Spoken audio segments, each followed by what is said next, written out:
സന്ദേശങ്ങൾ മാനവരോടായി കേഴുന്നു. പാപവഴികളുപേക്ഷിപ്പിൻ, പാപിക്കായി പ്രാർത്ഥിപ്പിൻ. ഹല്ലേലൂയ, ആവേ മരിയ, പ്രൈസ് ദി ലോർഡ്. നമുക്ക് വീണ്ടും പരിശുദ്ധമ്മയുടെ സന്ദേശത്തിലേക്ക് കടന്നു വരാം. ശുദ്ധീകരണ ആത്മാക്കൾക്ക് വേണ്ടി പ്രാർത്ഥിക്കാനുള്ളൊരു ആഗ്രഹം എല്ലാവരുടെ മനസ്സിലില്ലേ? ഇപ്പോൾ സ്വയം ശുദ്ധീകരിക്കപ്പെടുകയും ശുദ്ധീകരണ ആത്മാക്കൾക്ക് വേണ്ടി പ്രാർത്ഥിക്കുകയും ചെയ്യുക. വിശുദ്ധിയിൽ ജീവിച്ചുകൊണ്ട് പ്രാർത്ഥിക്കുമ്പോൾ ആ പ്രാർത്ഥനകൾക്കൊക്കെ ഉത്തരം കിട്ടും. ആത്മാക്കളുടെ രക്ഷ നമ്മുടെ ലക്ഷ്യമാണ്. സന്ദേശം തുടർന്ന് നമുക്ക് കേൾക്കാം. മക്കളെ, വിശുദ്ധിയിൽ ജീവിക്കുക. പ്രാർത്ഥനയുടെ ഐക്യത്തിൽ സ്വർഗം ഭൂമിയിൽ സംജാതമാകുന്നതിനായി കാത്തിരിക്കുക, പരിശ്രമിക്കുക. യേശു അവിടുത്തെ പ്രത്യാഗമനം ദ്രുതഗതിയിലാക്കുവാനും ലോകം മുഴുവനും കൃപാവരം കൊണ്ട് നിറയുന്നതിനും വിശുദ്ധിയുടെ പൂങ്കാവനം സംസ്ഥാപിതമാകുന്നതിനും വേണ്ടി നിങ്ങളുടെ പ്രാർത്ഥനയെ സ്വർഗത്തിലേക്ക് ഉയർത്തുക. നമ്മൾ എന്തിനാ പ്രാർത്ഥിക്കേണ്ടതെന്ന് പരിശുദ്ധ അമ്മ പറയാ. ലോകം കൃപാവരം കൊണ്ട് നിറയണം. കൃപയില്ലാത്ത അവസ്ഥയിൽ നിന്ന് കൃപാവരത്തിലേക്ക് ലോകം വരാൻ പ്രാർത്ഥിക്കണമെന്ന പരിശുദ്ധ അമ്മ പറയുന്നത്. അങ്ങനെ കൃപയുണ്ടെങ്കിൽ വിശുദ്ധിയുടെ ഒരു പൂങ്കാവനം, ഒരു പൂന്തോട്ടം ലോകത്ത് സൃഷ്ടിക്കാൻ നമുക്ക് സാധിക്കും. അതിനുവേണ്ടി നാം പ്രാർത്ഥിക്കുക. സകല വിശുദ്ധരുടെയും ഭൂവാസികളുടെയും അമ്മയായ ഞാൻ നിങ്ങളെ സഹായിക്കാൻ അതീവ തൽപരയാണ്. മക്കളെ, നിങ്ങൾ എന്നോടൊപ്പം പ്രാർത്ഥിക്കുക, പ്രവർത്തിക്കുക. അശുദ്ധിയും അന്ധകാരവും നിറഞ്ഞ ലോകത്തിൽ നിങ്ങൾക്ക് കാലിടറാതിരിക്കാൻ സൂക്ഷിക്കുവിൻ. അപ്പൊ കാലിടറാൻ സാധ്യതയുണ്ട്. സൂക്ഷിക്കാൻ പറയുമ്പോൾ അവിടെ ഒരു സാധ്യത കിടപ്പുണ്ട്, അല്ലേ? അതുകൊണ്ട് അമ്മ പറയാ, അശുദ്ധി, അന്ധകാരം, പാപവേഴ്ച നിലനിൽക്കുന്ന ഈ ലോകത്തിൽ കാലിടറാതിരിക്കാൻ സൂക്ഷിക്കണം. പുതുയുഗ പിറവിയിൽ പുതുമയുള്ള ജീവിതം നയിക്കുവിൻ. നവജീവൻ പ്രദാനം ചെയ്യുന്ന ദൈവീക കാരുണ്യമാകുന്ന ഹിമഗണങ്ങൾ ഉന്നതങ്ങളിൽ നിന്നും ഭൂമിയിലേക്ക് പെയ്തിറങ്ങും. Hallelujah, hallelujah. ഉന്നതത്തിൽ നിന്ന് ദൈവത്തിൻ്റെ കാരുണ്യം ഭൂമിയിലേക്ക് പെയ്തിറങ്ങും. പരിശുദ്ധ അമ്മ പറയുക, നവജീവൻ പ്രദാനം ചെയ്യുന്ന, അതായത് ഇത്രയും കാലം എൻ്റെ ജീവിതം ഇങ്ങനെയൊക്കെ ആയിരുന്നു, എനിക്കിനി രക്ഷയില്ലെന്ന് ചിന്തിച്ച് ജീവിക്കേണ്ടെന്നാ നമ്മുടെ അമ്മ പറയുന്നേ. നിനക്കൊരു നവജീവൻ പ്രദാനം ചെയ്യുന്ന ദൈവത്തിൻ്റെ കാരുണ്യത്തിന് വേണ്ടി നീ പ്രാർത്ഥിക്ക്. ആ കരുണ ഹിമകണം പോലെ, മഞ്ഞുകണം പോലെ ഉന്നതത്തിൽ നിന്ന് ഭൂമിയിലേക്ക് പെയ്തിറങ്ങും. നമുക്ക് പ്രാർത്ഥിക്കണം അതിനു വേണ്ടി. എൻ്റെ പ്രിയ മക്കളെ, ശക്തിപ്രദായകമായ പ്രാർത്ഥനയിൽ ഏക ഹൃദയരാകുക. നമ്മുടെ ലക്ഷ്യം എന്താ? സ്വയം വിശുദ്ധീകരിക്കപ്പെടുകയും ലോകം വിശുദ്ധീകരിക്കപ്പെടുകയും ആത്മാക്കൾ പാപാവസ്ഥയിൽ നിന്ന് മാറി രക്ഷപ്പെടുകയും ചെയ്യുക. അതിൽ ഏക ഹൃദയരാകുക. എന്നിട്ട് ഈ ശക്തിപ്രദായകമായ പ്രാർത്ഥനയിൽ ഏക ഹൃദയരായി ജീവിക്കുക, പ്രാർത്ഥിക്കുക. അപ്പോൾ വലിയൊരു കാര്യം സംഭവിക്കുക. എൻ്റെ കണ്ണുനീർ പുഞ്ചിരിക്ക് വഴിമാറിക്കൊടുക്കും. എൻ്റെ കണ്ണുനീർ, പരിശുദ്ധ അമ്മയുടെ കണ്ണുനീർ, പരിശുദ്ധ അമ്മ എത്രയോ സ്ഥലങ്ങളിലാ രക്തക്കണ്ണുനീരൊഴുക്കി പ്രാർത്ഥിക്കുന്നേ. ഇവിടെയും പരിശുദ്ധ അമ്മയുടെ തിരുച്ചിത്രത്തിൽ നിന്ന് കണ്ണുനീരൊഴുകിയിട്ടുണ്ട്. അമ്മ പറയാ, മക്കളെ, നിങ്ങൾ ഇങ്ങനെ പ്രാർത്ഥിച്ചാൽ ഏക ഹൃദയരായി വിശുദ്ധിയോടെ ശക്തിപ്രദായകമായ പ്രാർത്ഥനയിലായിരുന്നാൽ അമ്മയുടെ കണ്ണുനീർ പുഞ്ചിരിക്ക് വഴിമാറിക്കൊടുക്കും. നമ്മുടെ അമ്മയ്ക്ക് നമുക്ക് കൊടുക്കാനുള്ള ഏറ്റവും വലിയ സമ്മാനമല്ലേ അത്? വിശുദ്ധി നിറഞ്ഞ ജീവിതത്തിലൂടെ, നിത്യരക്ഷയെ ലക്ഷ്യമാക്കിയിട്ടുള്ള ജീവിതത്തിലൂടെ, പരിശുദ്ധ അമ്മയോട് ചേർന്ന് ദൈവിക നന്മകൾ ആഗ്രഹിച്ച് ജീവിക്കുക. ഈ നല്ല സുദിനത്തിൽ സകല വിശുദ്ധരോടും ഈ ഭൂമിയിൽ നിന്ന് വിട പറഞ്ഞ് നല്ലവരായ എൻ്റെ മക്കളോടും ചേർന്ന് ജപമാല ചൊല്ലുവാൻ കൂടുതൽ ആഹ്വാനം ചെയ്തുകൊണ്ട് നിങ്ങൾക്ക് ഞാൻ സമാധാനം ആശംസിക്കുന്നു എന്ന് പരിശുദ്ധ അമ്മ പറയുന്നു. മക്കൾക്ക് അമ്മയ്ക്ക് തരാനുള്ളത് സമാധാനമാണ്. ആ സമാധാനം സ്വീകരിക്കാനായിട്ട് ഒരുങ്ങേണ്ടത് നമ്മളാണ്. സമാധാനത്തിൻ്റെ വഴികൾ അമ്മ പഠിപ്പിച്ചു തന്നു. അത് സ്വീകരിക്കാനുള്ള മാർഗങ്ങൾ അമ്മ മനസ്സിലാക്കി തന്നു.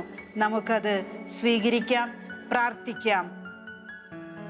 21-ാമത്തെ സന്ദേശം 1997 നവംബർ 21 മാതാവിൻ്റെ സമർപ്പണ തിരുനാൾ ദിനത്തിലാണ് തന്നത്. അമ്മ പറഞ്ഞു, മക്കളെ, ഞാൻ ഓരോ സന്ദേശം വായിക്കുമ്പോഴും നിങ്ങൾ ശ്രദ്ധിച്ചിട്ടുണ്ടാവും, മക്കളേന്ന് അമ്മ വിളിക്കുന്നേ. അമ്മയ്ക്ക് നമ്മൾ മക്കളാണെന്നേ. അമ്മയ്ക്ക് നമ്മൾ ഒരുപാട് ഇഷ്ടമാണ്. ആ അമ്മയെ സ്നേഹിക്കാതിരിക്കാൻ നമുക്ക് പറ്റുമോ?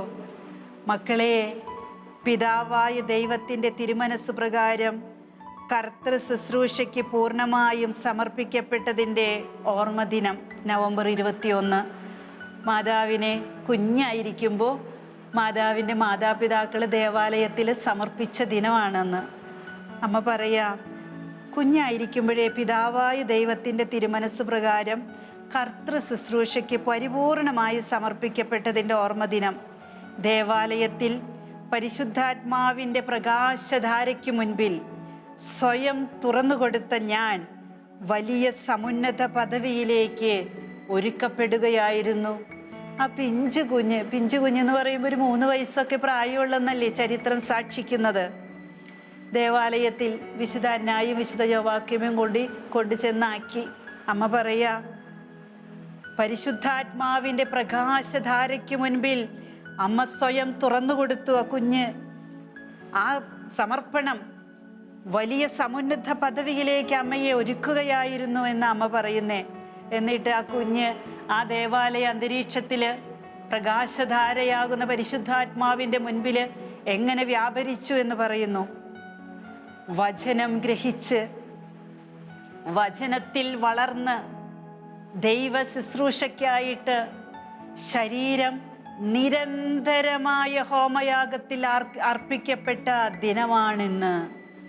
അത് അങ്ങനെ അർപ്പിക്കപ്പെടാനായിട്ട് സമർപ്പിച്ച ദിനമാണിന്ന് എന്നാണ് അമ്മ ഉദ്ദേശിക്കുന്നത്. മകളെ, എൻ്റെ കർത്താവിൻ്റെ ആരാധനയ്ക്കായി ഞാൻ അർപ്പിക്കപ്പെട്ടു.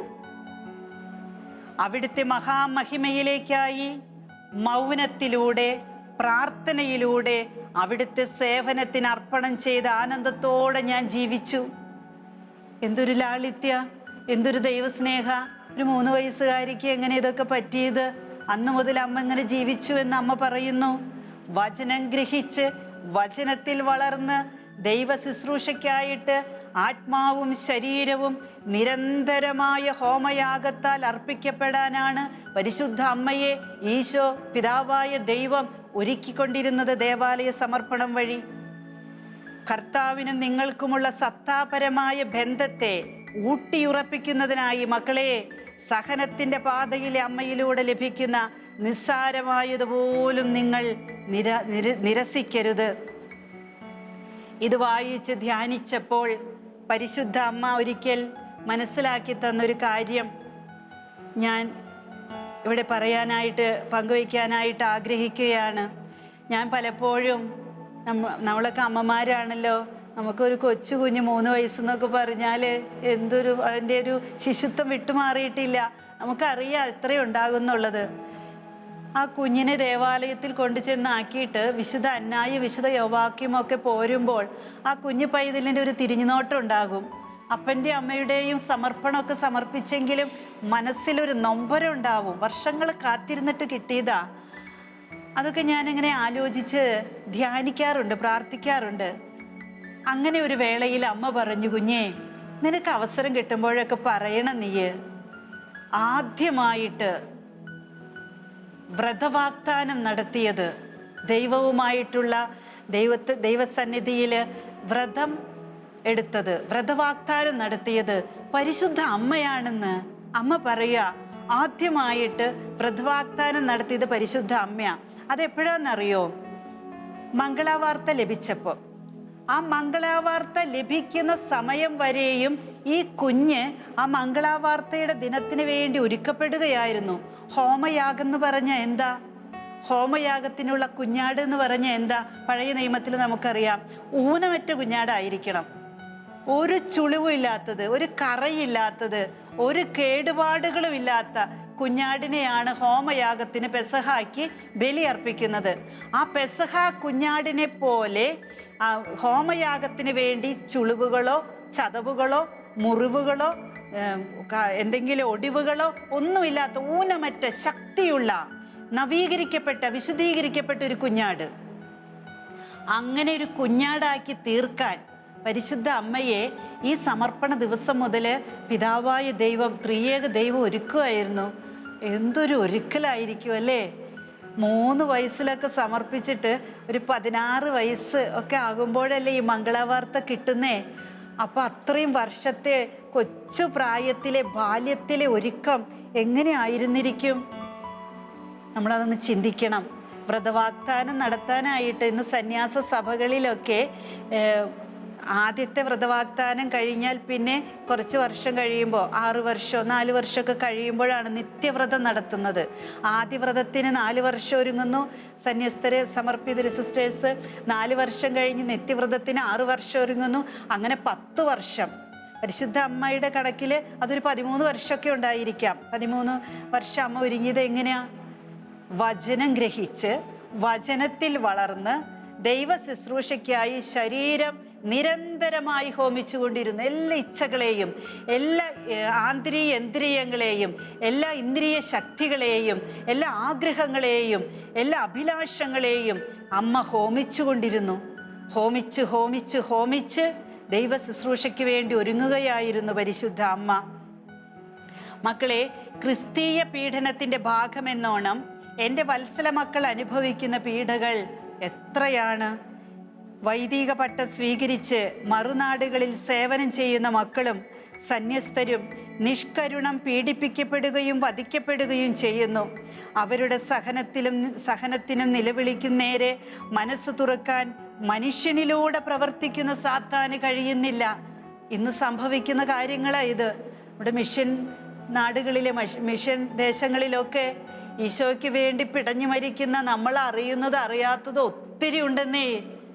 ഒരുപാട് തീവ്രവാദികളുടെയും ഗവൺമെൻറ്റുകളുടെയും അന്ധതയുടെ മൂടുപടം അണിഞ്ഞ് സന്യസ്തരെയോ വൈദികരെയോ ക്രിസ്ത്യാനികളെയോ കാണാൻ പറ്റാത്ത വിധം അന്ധകാരത്തിൽ കഴിയുന്നവരുടെ പീഡനങ്ങൾക്ക് ഇരകളാകുന്ന എത്രയോ സഹോദരന്മാർ, സഹോദരിമാർ എൻ്റെയും നിങ്ങളുടെയും ഭവനങ്ങളിൽ നിന്ന് സുവിശേഷ വേലയ്ക്കായിട്ട് പോയിട്ടുണ്ട്.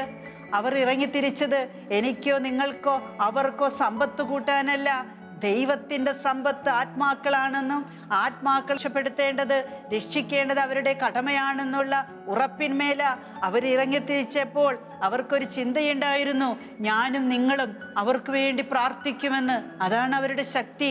വിശുദ്ധ കുർബാനയിൽ മിഷൻ ദേശത്ത് ജോലി ചെയ്യുന്നവർക്ക് വേണ്ടി പ്രാർത്ഥിക്കണമേ, ദൈവത്തെ സേവിക്കുന്നവർക്ക് വേണ്ടി പ്രാർത്ഥിക്കണമേ.